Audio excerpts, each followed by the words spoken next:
నా పేరు హరిబాబు.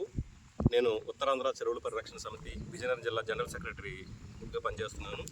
ఇక్కడ మనం చూసినట్లయితే శృంగవరపుకోట సమీపంలో వినాయకపల్లి గ్రామంలో ఓర చెరువు పరిస్థితి మనం చూసినట్లయితే కనుక ఇక్కడ అక్రమంగా మట్టిని చెరువు గర్భం నుంచి మట్టిని తరలించడం అనేది జరుగుతుంది. ఇక్కడ మనం చూస్తే సుమారు 2 మీటర్ల లోతు నుంచి మట్టి తీసేయడం జరిగింది.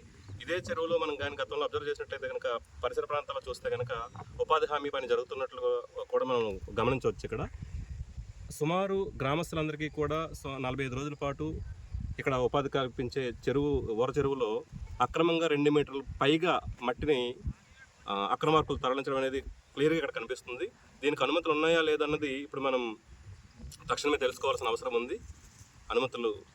ఒకవేళ అనుమతులు లేనట్లయితే కనుక ఎవరైతే ఈ అక్రమ మైనింగ్ చేస్తున్నారో వాళ్ళ మీద తక్షణమే చర్యలు తీసుకోవాల్సిందిగా ఉత్తరాంధ్ర చెరువుల పరిరక్షణ సమితి నుంచి కోరుతున్నాం సార్. ఎందుకంటే ఇక్కడ మనం చూసినట్లయితే ఎక్స్కవేషన్ జరిగే ప్రాంతంలో ఎలక్ట్రికల్ పోల్స్ కూడా ఉన్నాయి. ఆల్మోస్ట్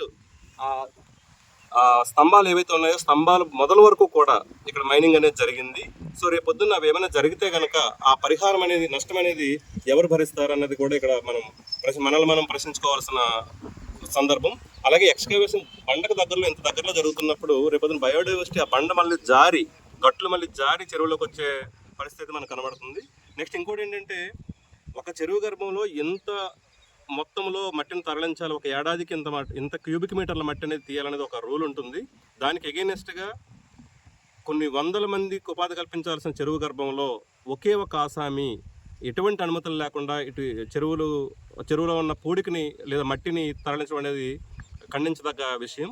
సో గ్రామస్తులు కూడా ఈ విషయంలో ఏకతాటిగా నడిచి చెరువును పరీక్షించుకోవడానికి ముందుకు వస్తారని నేను ఆశిస్తున్నాను.